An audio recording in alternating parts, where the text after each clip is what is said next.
Alhamdulillah wassalatu wassalamu ala Rasulillah wa ala alihi wa sahbihi wa mawala amma ba'd.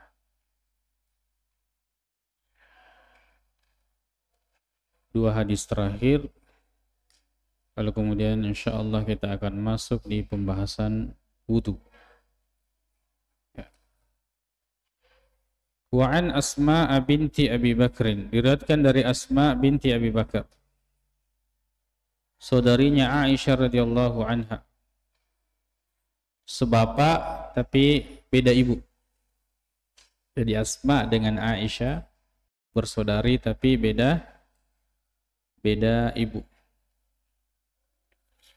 Anna Nabiya sallallahu alaihi wasallam, bahwa Nabi sallallahu alaihi wasallam qala fi damil haidi ya yusibu thawbah.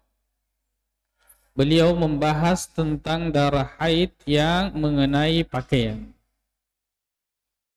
Bagaimana darah haid yang mengenai pakaian?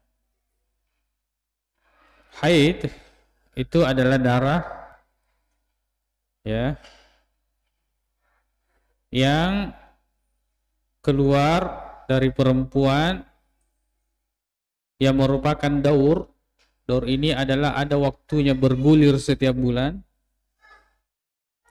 yang kemudian keluar dengan mengalir, hangat, kemudian warnanya ya merah tapi ya lebih kepada hitam seperti itu, dan memiliki bau ya tersendiri. Itu haid. Itu adalah haid. Dan harus dibedakan antara haid dengan yang lain. Kalau sudah bisa membedakan antara haid dengan yang bukan haid, begitu pula waktunya masalah perempuan tentang haid itu selesai. Yang kemudian putus nyambung haidnya, ya, yang tidak menentu jadwal haidnya, kalau dia tahu tentang darah haid, insya Allah masalah tentang hal ini dan masalah-masalah yang berkaitan dengannya akan mudah dipahami. Sebab ini juga ya sering ditanyakan. Ya toh, siapa yang suami di sini? Sering ditanya sama istrinya. Bilang bersih maka, padahal yang haid selama ini istri, perempuan.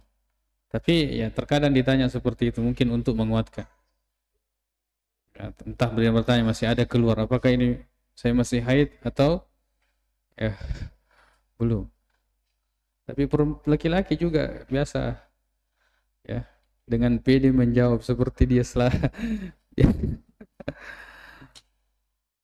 Allahul musta'an. Makanya harus mengilmui tentang darah haid. Terutama ini tentang bagaimana jika mengenai pakaian. Yusibu thawbah, yang menimpa pakaian. Kata Nabi sallallahu alaihi wasallam, tahuttuhu.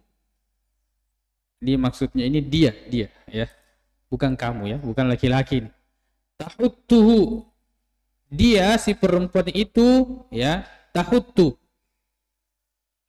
ini itu adalah memperlakukan kain supaya tebalnya itu hilang, ya, tebalnya itu hilang, ya, kikis. Kalau di sini kikis. Summa takrusuhu bil ma'i, lalu kamu gosok dengan air, ya, dikucek. Kucek ini untuk menghilangkan sisa haid yang masuk di sela-sela kain itu, benangnya. Nah, itu fungsinya. Summa tandahuhu, lalu kemudian siram. Summa tusalli fihi, lalu kemudian engkau boleh salat, dia boleh salat padanya, pada pakaian itu. Muttafaqun alaih. Jadi begini cara memperlakukan darah haid.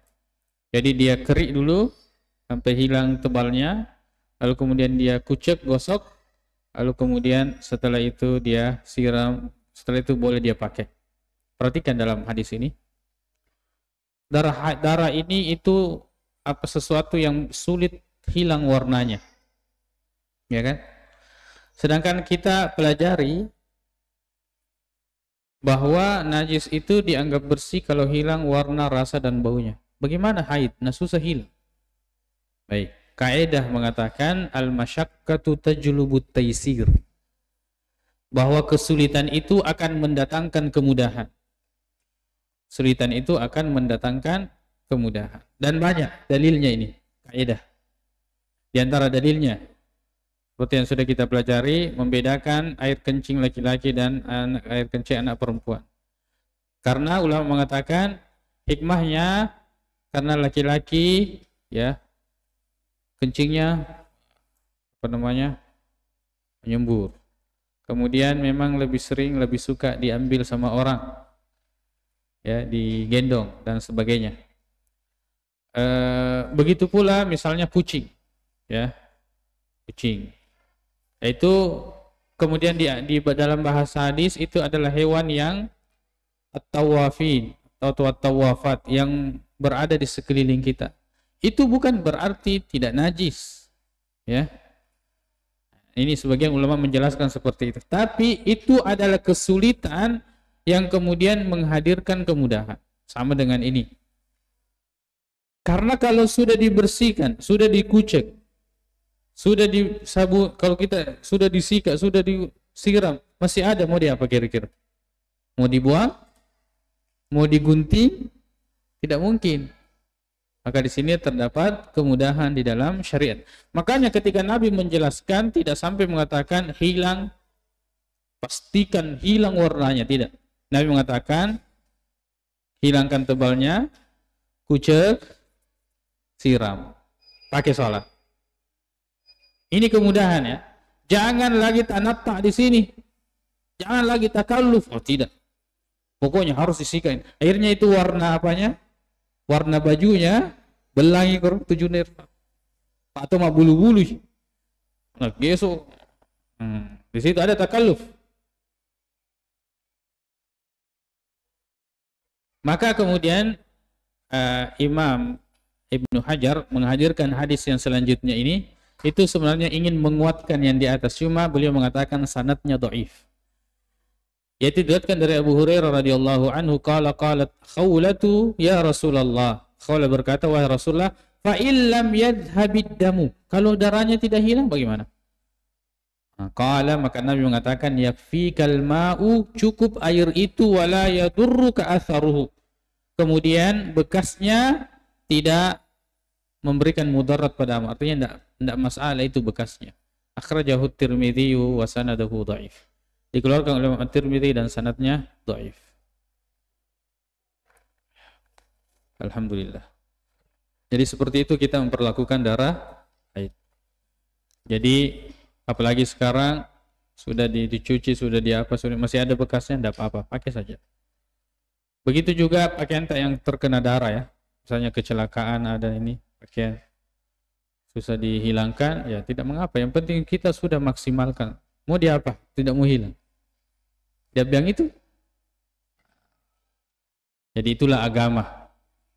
Jadi pasti ada kemudahan di balik kesulitan dan dalam agama itu pasti ada kemudahan. Kaidahnya ulama mengatakan al-masyaqqatu tajlubut taisir. Kalau ada kesulitan pasti ada kemudahan. Kesulitan menghasilkan kemudahan. Inna ma'al usri yusra. Ini kaidah tapi didukung banyak dalil-dalil yang sahih dari Al-Qur'an maupun hadis-hadis yang sahih dari Nabi sallallahu alaihi wasallam. Kita cukupkan. Subhanakallahumma bihamdik asyhadu an la ilaha illa anta astaghfiruka wa atubu ilaik. Assalamualaikum warahmatullahi wabarakatuh.